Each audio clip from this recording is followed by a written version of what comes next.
Hi folks, I'm back. Traditionally, it's a little bit on the Dutch oven. Traditionally, they came over. They've been out before the 1700s. The immigrants, the Dutch, the Germans, the Scandinavians, and the French brought them with them.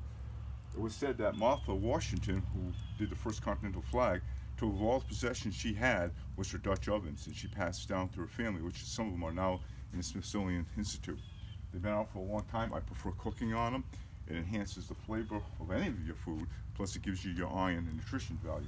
Right now I'm going to put this bone broth in. What are you making? Onion soup. Yeah, okay. Onion soup. All right, put this in first. There it's sizzling, it's nice and hot. Cast iron's noted for keeping the heat in. Put another jar in there. Boy, that thing is simmering really good. And what is that? The beef stock going in. And now I'm going to add our onions in there. Why onions for Thanksgiving? Well, it's a cold crop. It was a New England thing. And the onions they harvest a wild onion, and then later on they came to a traditional onion, which was known to put the onions in. A little messy here. Stir them in. So why did they use onions for? Well, it enhanced the flavor of their soup. I mean, they use it for all types of cooking.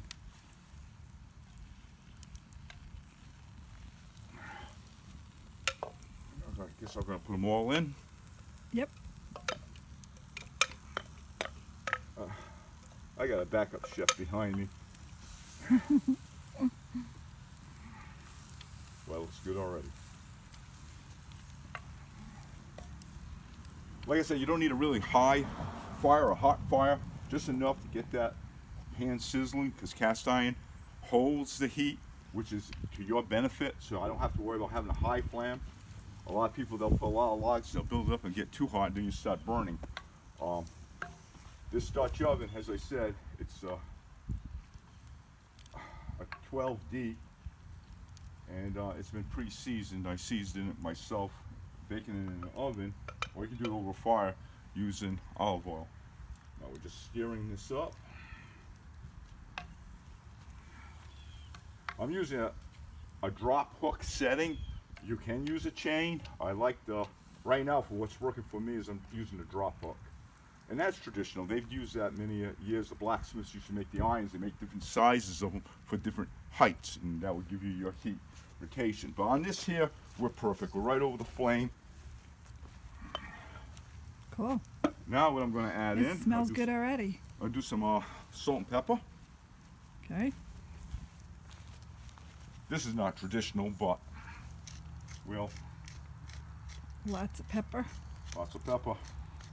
Well, I mean, it's not traditional. I mean, with the shaker, you usually do it with pinches and never measure anything.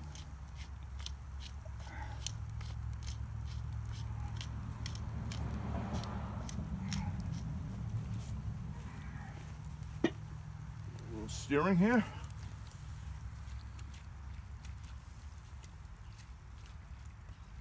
That's not too hot. I can hold it with my hands. I do have large heat-proof gloves that I use, but as I say right now, it's not as hot up here. Do you need to put salt in that or anything else? Yeah, I'm gonna put some salt in it. I like using a Himalayan pink salt, but we're gonna use a regular iodine. Well, I don't think the Pilgrims had Himalayan pink salt back then. Probably not, but they had it right from the salt mines and from the ocean itself, which was close by. How far were the Pilgrims from the ocean? Oh, they were within, well, traditionally they're only within probably less than a quarter of a mile. Oh, I thought it was like 3 miles. Whoops, no. Get that out of there. Don't want to eat that. A little bit of pop. Yep. That'll give it some flavor. Natural salt. Okay, is there anything else that's going to go in that?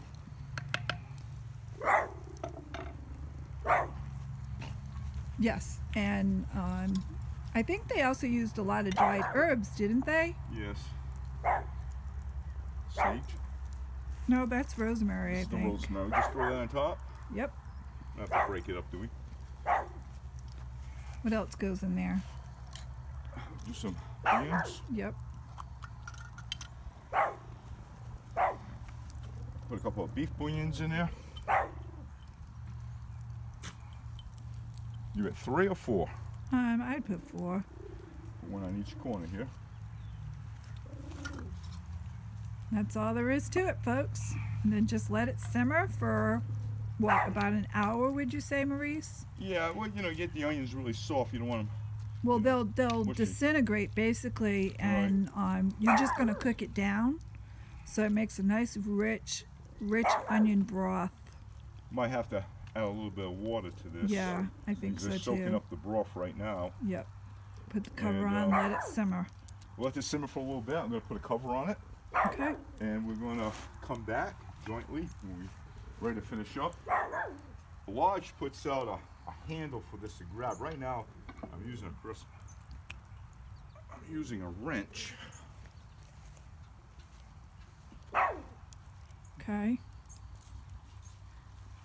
Is that flame going to be hot enough? That flame is going to be perfect. We still got a little bit of boil going on in there. You put the lid on.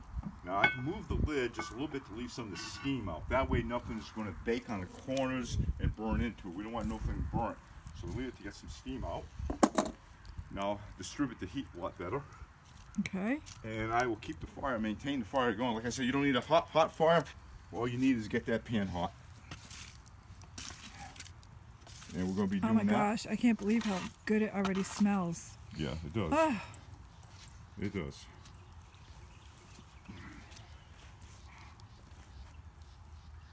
okay, so we'll be back, folks, and we're going to let it simmer for about an hour and add a little bit of water to it, and we'll see how it turns out. We'll be back.